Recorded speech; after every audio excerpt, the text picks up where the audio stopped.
Muy buen día, soy Gerardo Viloria, que le da la bienvenida a este su programa Ejercicio del Poder.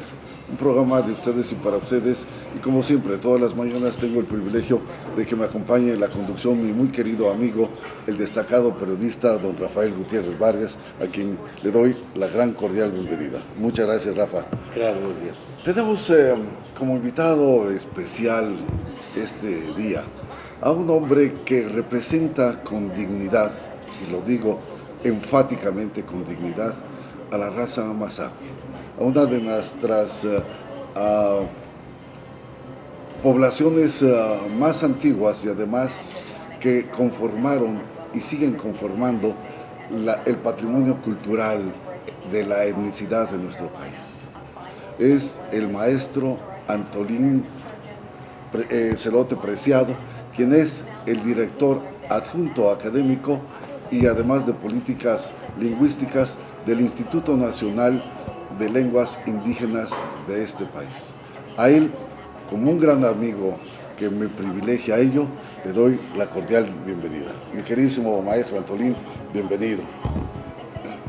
Poque Juarma Viloria, Kimi Viloria, Niesgoe Antolín Celote Preciado, Nunyarin Becoca en el Inaldi, Hakori Foromeye, Ñayu Ñaji Añeva Bonro, Poque Kishitsiruniñawa. Les he saludado en mi lengua materna, la lengua mazahua. También les he dicho que soy Antolín Celote Preciado. Actualmente trabajo en el Instituto Nacional de Lenguas Indígenas, donde impulsamos políticas de fortalecimiento, valoración, enseñanza y uso de las lenguas indígenas que se hablan en el territorio nacional. Y muchas gracias por la invitación. Gracias a ti, mi querido Antolín. Antolín, es la verdad un verdadero agasajo poder platicar con gente como tú, que no solamente conoce las raíces de nuestros hermanos mexiquenses, los ha vivido, por eso los conoce, los ha vivido, ha estado de cerca en la zona más álgida de problemas dentro de la raza mazahua. Alguien decía que era pues un grupo, que pues es una raza, es un pueblo completo. Entonces ya gracias a tantos trámites ya sabemos que somos un pueblo más, somos una lengua más, no somos un idioma más, no somos nada más alguien que se quedó por ahí, ¿no? De verdad es muy, muy gratificante tener a alguien como tú, pero sería más importante, porque a nosotros nos lo cuentas de cerca, a ver si le pudieras decir a nuestro público cuál es la función que tiene un instituto que a mí me dejó con la boca abierta, Instituto Nacional de Lenguas Indígenas, pero si a eso le sumas los puestos de cada uno de los nombres de los puestos de cada uno de los que lo integran, se convierte en algo muy extenso que muy poco lo podríamos a lo mejor memorizar. Claro. ¿Por qué no nos dices qué es lo que hace el instituto y qué haces tú, más bien dentro del instituto, mi querido amigo, para tu gente? Sí, el Instituto Nacional de Lenguas Indígenas es una institución del gobierno federal sectorizada a la Secretaría de Educación Pública. Es una institución de reciente creación a raíz de que se da a conocer la Ley General de los Derechos Lingüísticos el 13 de marzo del 2003. 2 años después se crea el Instituto Nacional de Lenguas Indígenas para que desde esta institución se impulse la nueva política de reconocimiento, valoración, uso y fortalecimiento de las lenguas indígenas que se hablan en nuestro país. Entonces el instituto se crea con esa finalidad. Uno de los trabajos, uno de los proyectos que se le pidió el Instituto Nacional de Lenguas Indígenas es hacer el Catálogo Nacional de Lenguas Indígenas para saber cuántas lenguas indígenas se hablan en nuestro país y dónde se ubican los hablantes de lenguas indígenas. Y en este catálogo que se da a conocer en el 2008, se da cuenta que en nuestro país tenemos 68 agrupaciones lingüísticas, conformadas por 11 familias lingüísticas con 364 variantes lingüísticas. Esa es la realidad, esa es la diversidad de nuestro país. Históricamente los hablantes de lenguas indígenas vivían en las zonas urbanas, en las zonas rurales, pero hoy, en este momento, de 7 millones de hablantes de lenguas indígenas, la mitad viven en zonas urbanas, es decir, 3,5 millones de hablantes de lenguas indígenas viven en las grandes ciudades, como la ciudad de Toluca, como la Ciudad de México, como Tijuana, como Guadalajara. Han emigrado ahí los hablantes de lenguas indígenas. Esa es la realidad lingüística de nuestro país, y el INALI tiene este propósito de fomentar, valorar, investigar todo lo que tiene que ver con las lenguas indígenas que se hablan en el territorio nacional. Mi querido maestro, México está conformado, y lo has dicho extraordinariamente bien, con este gran bagaje, con este gran cúmulo de lenguas, de idiomas, porque cada uno tiene su morfología como tal, y pocas veces hemos tenido el conocimiento, quienes no estamos adentrados en ellos, de esta gran variedad y de esta gran riqueza. Tú eres originario precisamente de un grupo étnico que tiene un antecedente en cuanto a su estructura lingüística pero muy añeja. Inclusive es de los primeros grupos indígenas que marcan pauta, y que por fortuna esta lengua, este idioma, se sigue preservando. ¿Nos podrías referir algo acerca de la lengua mazahua? Efectivamente, pero permítanme reflexionar con ustedes, y sin duda alguna, antes de que se creara el Instituto Nacional de Lenguas Indígenas, teníamos ya investigaciones científicas de las lenguas indígenas que se hablan en nuestro país. Y por supuesto de los sujetos hablantes de estas lenguas indígenas. Conocíamos de los purépechas, conocíamos de los nahuas, conocíamos de los mayas, esta gran construcción que han hecho este gran desarrollo de la ciencia, de las matemáticas, de la lingüística mismo, pero no se conocía mucho de otros grupos indígenas de nuestro país. Me refiero, por ejemplo, a los otomíes, de los mazahuas, de los matlacincas, de los tlahuicas, que son las etnias que históricamente se ubican en el Estado de México. Resulta que los mazahuas y los otomíes son pueblos muy antiguos. Desde la perspectiva lingüística tienen aproximadamente 6,500 años que se empezó a diversificar la lengua madre de estas lenguas. La lengua madre de estas es el prototomangue. Entonces, a partir del prototomangue se van a diversificar esta lengua y van a surgir nuevas lenguas. De manera que la lengua mazahua nos emparentamos desde la perspectiva lingüística, lenguas que se hablan en el estado de Oaxaca, como el zapoteco, el mixteco, el mazateco, el cuicateco, el izcateco, por comentar algo. Pero también tenemos lenguas emparentadas con la lengua mazahua, lenguas que se hablan al norte de Mesoamérica. En el estado de San Luis Potosí y en el estado de Guanajuato se hablan dos lenguas que están emparentados lingüísticamente con los mazahuas, que es el pame, que se habla en el estado de San Luis Potosí, y el chichimeco, que se habla en Misión de Chichimecas en el estado de Guanajuato. Entonces, cuando vemos esta enorme diversificación que tiene esta familia lingüística otomangue, me parece que este grupo de personas que en el siglo XXI sigue hablando lenguas de la familia lingüística otomangue nos da evidencia de que estos grupos hablantes de estas lenguas han asumido un papel fundamental para el desarrollo del pensamiento mesoamericano, ¿no? Para el desarrollo de la tecnología, el desarrollo social, económica y política de esta gran región de nuestro país. Me refiero en la cuenca del Valle de México y en el altiplano central. Digamos que desde la perspectiva lingüística, esa es la historia de los mazahuas. Los mazahuas, de manera que somos muy antiguos aquí. ¿no? Esta idea de que estos mazahuas se ubican en 13 municipios del Estado de México e emigran en la Ciudad de México para desempeñar trabajos económicos ahí, sobre todo en la industria de la construcción para el caso de los hombres y de empleadas domésticas para el caso de las mujeres, es algo así como un mito. Los mazahuas siempre han estado en la cuenca del Valle de México, históricamente, construyendo las grandes metrópolis como Teotihuacán, como Cuicuilco, como Tlatilco, pues, ¿no? Esto que estoy comentando son las evidencias científicas que hay desde la perspectiva antropológica, arqueológica y lingüística, ¿no?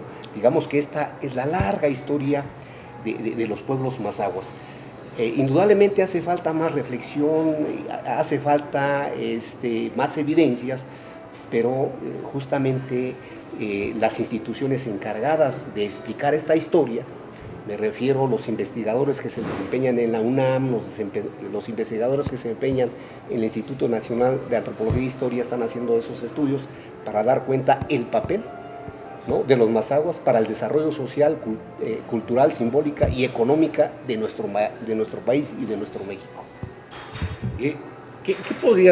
¿De qué manera podríamos vincular el desarrollo que han tenido estas regiones, esos 13 municipios de los que comentabas, maestro, con la realidad actual? Digo, es bien visto, o bien visto en el sentido estricto de bien claro, cuando pasas por cualquier región de estos municipios. Ves una pobreza inmisericordia con esta gente, por costumbre, por tradición, o por qué esta gente no puede salir de ese atraso, de ese abandono, de ese olvido. ¿Qué crees tú que esté ocurriendo, más? Son tu gente. Le voy a platicar algo. El problema de la marginación, el problema de la pobreza es un problema social, es un problema histórico de nuestro país. La situación de pobreza no solamente es la población indígena mazahua, no solamente es la población indígena de este país, muchos sectores de la población viven en situaciones así, ¿no? Efectivamente, una de las actividades económicas de los pueblos mazahuas es la agricultura, ¿no?, sin duda alguna. Pero los mazahuas estamos integrados a la economía nacional, participamos en el desarrollo de las grandes urbes, como es la Ciudad de México, como las cabeceras municipales, como la misma ciudad de Toluca. Es decir, nos desempeñamos en muchas actividades económicas. Eso es por un lado, pero también es una realidad que una parte muy importante de familias indígenas mazahuas pues viven en esta situación de pobreza. Y bueno, tiene que ver un poco con su historia, ¿no?, que han vivido. El siglo XX, pues bueno, es una historia de mucha construcción. La modernidad para nosotros, los pueblos mazahuas, pues es muy reciente, ¿no? Y por supuesto que hace falta detonar proyectos de desarrollo económico en estas comunidades. Pero me parece que el Estado mexicano, los gobiernos están apostando justamente el desarrollo económico local, como lo estamos viendo, todo este parque industrial que se ha desarrollado en el Valle de Iztlahuaca, pasando por Atlacomulco, por poner un ejemplo, ¿no? Entonces, indudablemente ahí se ve cierto desarrollo, ¿no? Y las poblaciones indígenas mazahuas pues combinan actividades agrícolas y estas nuevas actividades emergentes que están sucediendo para atenuar esta problemática social que tiene que ser un trabajo colectivo del Estado, de instituciones y de la empresa privada, ¿no?, creo yo. Muchas gracias. Mi querido maestro, antes de que vayamos a un corte, porque ya estamos a punto, sin duda esta marginación, exclusión, fundamentalmente nos viene con el antecedente de la conquista, es decir, cuando son desposeídos de sus tierras todos estos grupos étnicos, cuando son dados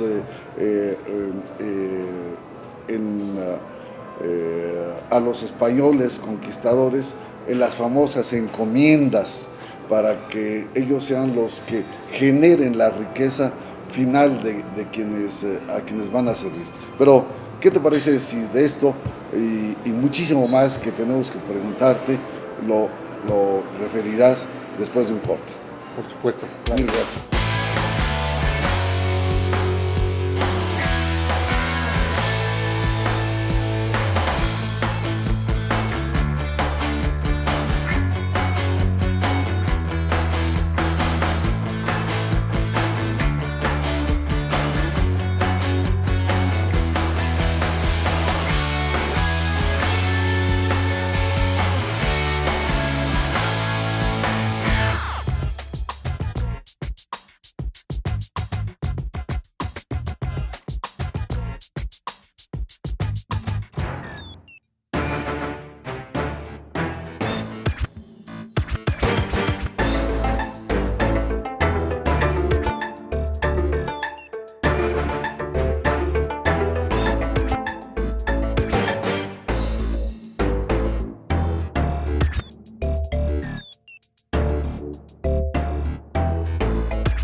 Estamos esta mañana en su programa Ejercicio del Poder, precisamente charlando con el maestro Antolín Celote Preciado.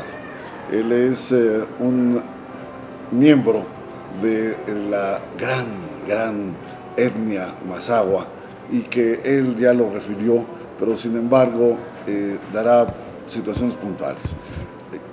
Antes de ir al corte, hablábamos sobre precisamente la marginación, la exclusión, la situación de pobreza que después de este fenómeno que se dio en la conquista, desafortunadamente la gran mayoría de nuestros pueblos indígenas, fundamentalmente la gente que continúa en el ámbito rural, sigue con esta desafortunada heredad. ¿Por qué nos puedes decir a ese respecto, maestro? Efectivamente, si hacemos un poco de historia, la colonización occidental inició hace 500 años. El 13 de agosto de 1521 es cuando se registra la historia que empezó el inicio de la colonización occidental encabezada por los españoles, ¿no? Para el caso de la región donde nosotros nos interesa, después de el triunfo de la guerra de conquista por la facción militar encabezada por Hernán Cortés, llegó a estas tierras Gonzalo de Sandoval, que era un capitán del ejército español, encabezada por Hernán Cortés. Pues bueno, ¿a qué vinieron ellos acá? Pues bueno, a reconocer este territorio que habían ganado en nombre de los reyes de España para la conquista de México. Desde ese momento, en toda esta región y en todo el país, pues fueron surgiendo las encomiendas, los ranchos y las haciendas, ¿no? De manera que los indígenas históricamente pues perdieron su medio de producción, la tierra. Pero no solamente eso, el proceso de la colonización también implicó la evangelización. De manera que llegaron los militares, pero también llegaron los frailes para iniciar el proceso de la evangelización. Pero también inició el proceso de castellanización de la población indígena. Y eso fue el rasgo distintivo que tuvo el inicio de la colonia, que duró 300 años. Y luego el México independiente, con la idea de crear una sola nación, una sola lengua, una sola cultura, con muchos conflictos. Y ya devino eso otro conflicto que fue la Revolución Mexicana, y justamente porque la tierra estaba en manos pues, de los grandes latifundios, incluso extranjeros, ¿no? A raíz de que se da el movimiento armado de 1910, pues bueno, se sanciona una nueva constitución, y uno de los planteamientos de esa nueva constitución es hacer la reforma agraria, darle la tierra a las poblaciones indígenas y no indígenas. Es en ese sentido que recuperamos nuestro medio de producción, recuperamos la tierra y desde ese momento el Estado mexicano inicia una nueva política, una nueva relación, el Estado y las poblaciones indígenas, y impulsar el desarrollo de estas poblaciones. No solamente hay que darle tierra a las poblaciones indígenas a través del ejido, pero hay que crear las condiciones para el desarrollo, dar créditos, crear instituciones educativas, entre otras muchas cosas para detonar el desarrollo de estas comunidades. Indudablemente ese desarrollo, esta educación, estas condiciones que se piensa en algunas regiones, pues hace falta, ¿no? Hace falta seguir trabajando, pero me parece que la política económica apunta justamente para el desarrollo de esta parte de la sociedad, que es la población indígena, que es donde se asienta la principal riqueza de este país. Me refiero a la riqueza como los recursos hídricos, el agua, los ríos, los bosques, la tierra, entre otros muchos recursos. Las minas se asientan en territorio indígena y hace falta ahí como una nueva relación del Estado y las poblaciones indígenas para detonar el desarrollo de estos pueblos. Perdón, maestro, me atrevo a decir, en los finales del siglo XX todavía había algunos institutos, algunas dependencias del gobierno federal que se dedicaban a atender a la población marginada, indígena, etcétera, de todo tipo. Sin embargo, creo que a la llegada del siglo XXI, con los gobiernos federales, cualquiera que haya sido su inclinación, empezaron a darse que en los institutos o en las dependencias que atienden este tipo de asuntos, ya no entra cualquier amigo del funcionario a trabajar, ya no se traen a un indígena porque lo ven que anda muy pobre, muy sucio, vente, te vamos a ayudar. Ya no hay ese amiguismo, ya no hay esa situación. Ahora existe, porque además esa es la gran ventaja, existen dentro de ese grupo de gentes, de las etnias, maestros, licenciados, ingenieros, abogados, doctores, de todo tipo, que son quienes dirigen estos institutos o estas dependencias y que son quienes están volteando a ver hacia su lugar de origen o hacia sus antecedentes para, pues yo creo, acercar un poco más, no solo la cultura, esto que decías tú, el bienestar, el beneficio y el desarrollo. Creo que es más fácil que lo hagan por medio de gente que sepa, de personas que sientan igual y vean igual que los que están allá.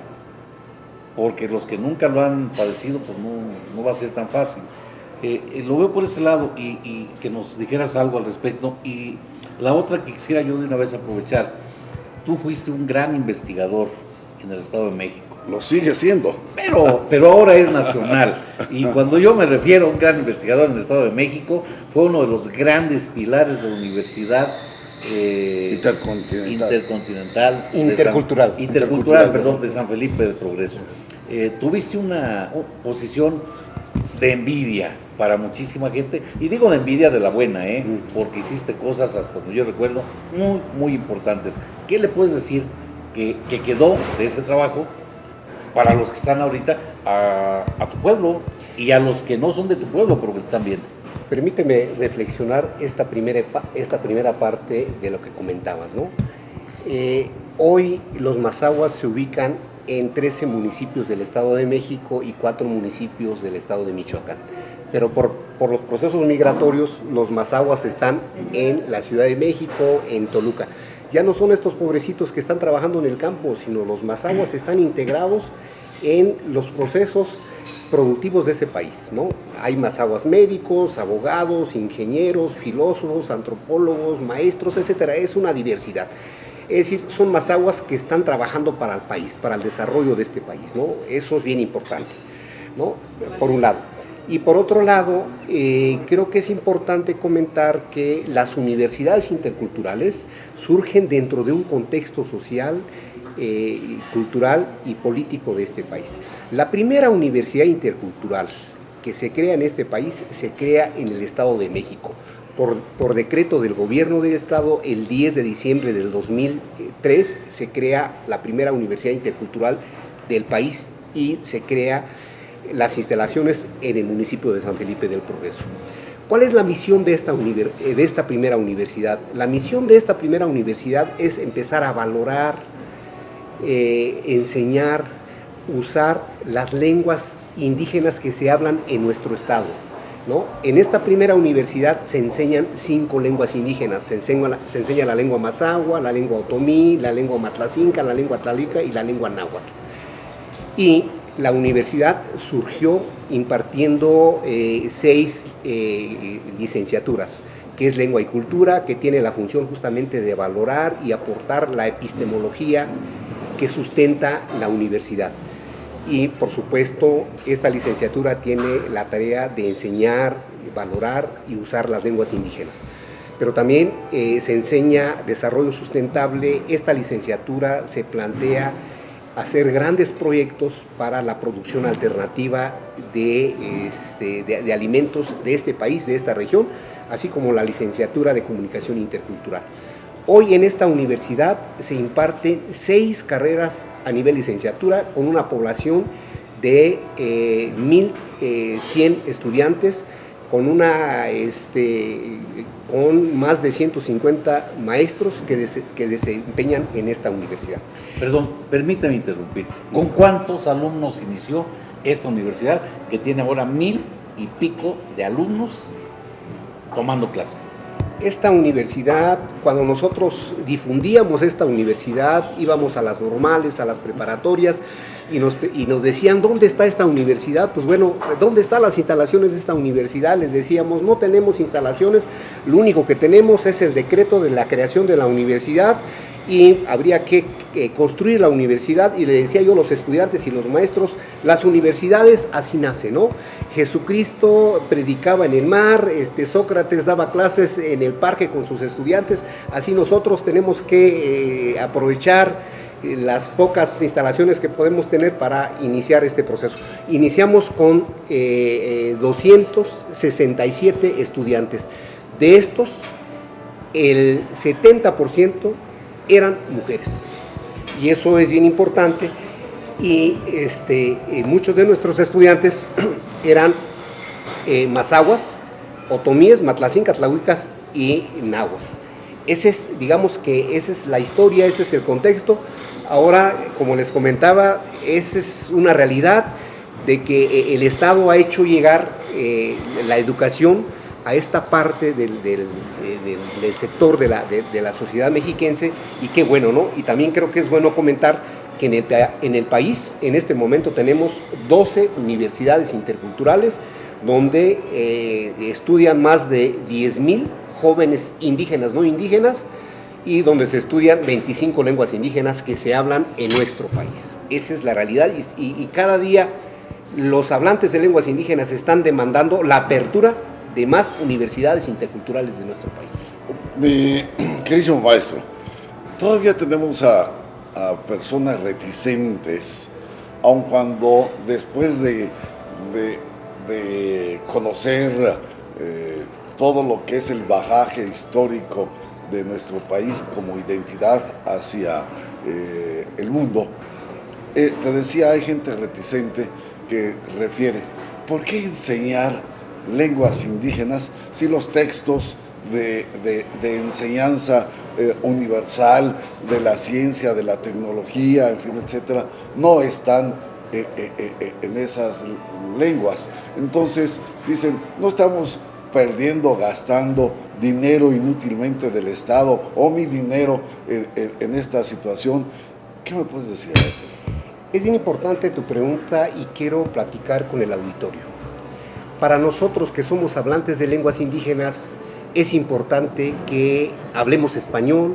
Me hubiera gustado hablar francés, alemán o muchas lenguas con tradición escrita. Estamos de acuerdo que las poblaciones indígenas tienen que aprender español, y si se puede aprender inglés, francés, muchas lenguas, ¿no?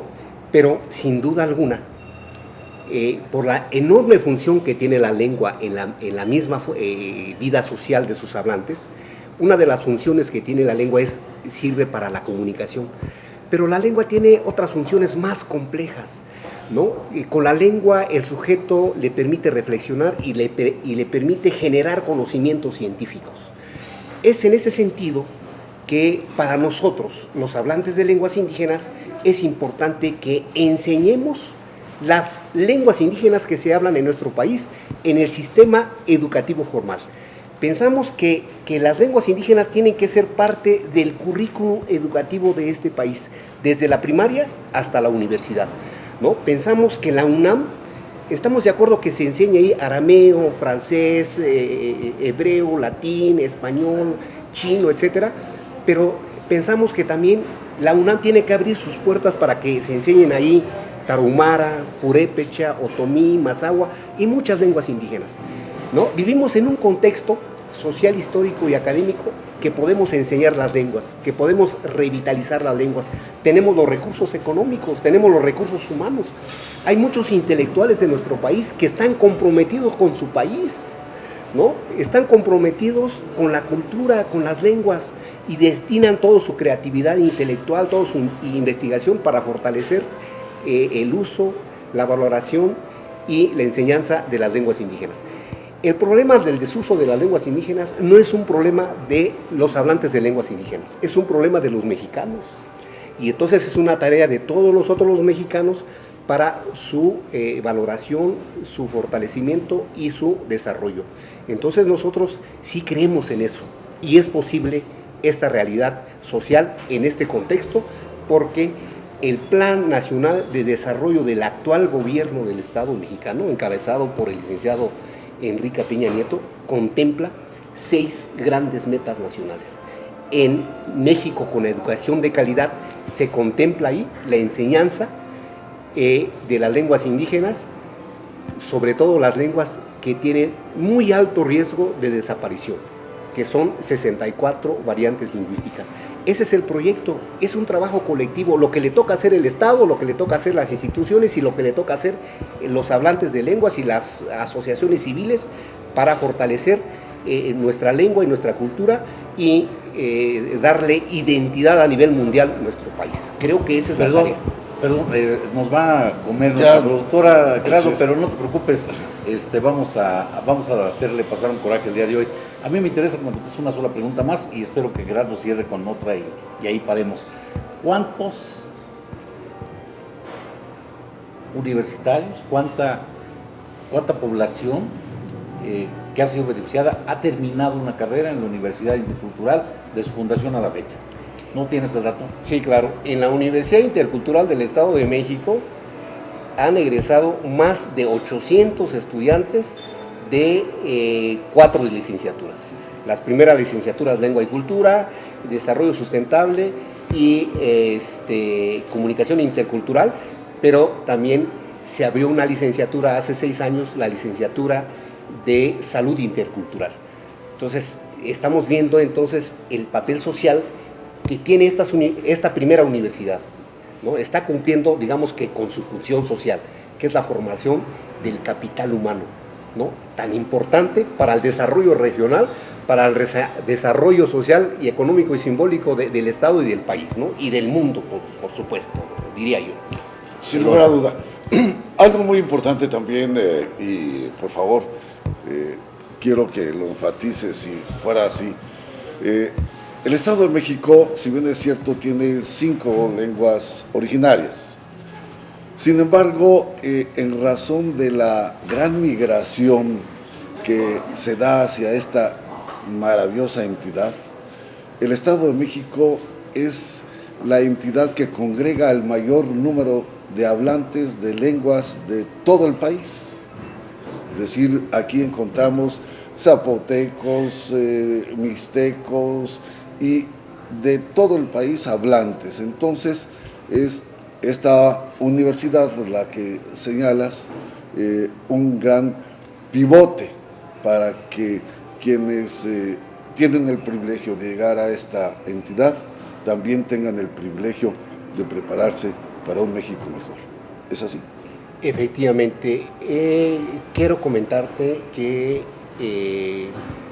hacía yo una reflexión hace rato, que de estos aproximadamente 7 millones de hablantes de lenguas indígenas que tenemos en nuestro país, la mitad viven en las zonas urbanas. De esto, el 38% viven en las grandes urbes, como la Ciudad de México, como la ciudad de Toluca. Efectivamente, de acuerdo con los estudios de Felipe González, apunta que en el Estado de México se ubican 40 hablantes de lenguas indígenas de nuestro país. Entonces estamos viendo que en el Estado de México y los municipios conurbanos, pues estamos los que hablamos lenguas indígenas, ¿no? Y pues bueno, eso es bien importante, ¿no? Ahora bien, esta reflexión que hacías, que le tocó al Estado de México detonar la apertura de la primera universidad, pues sin duda alguna, pensamos que no solamente debe ser las universidades interculturales que tengan la tarea de la enseñanza de lenguas indígenas. Ya lo comenté, es un proyecto de todos los mexicanos, de todas las instituciones.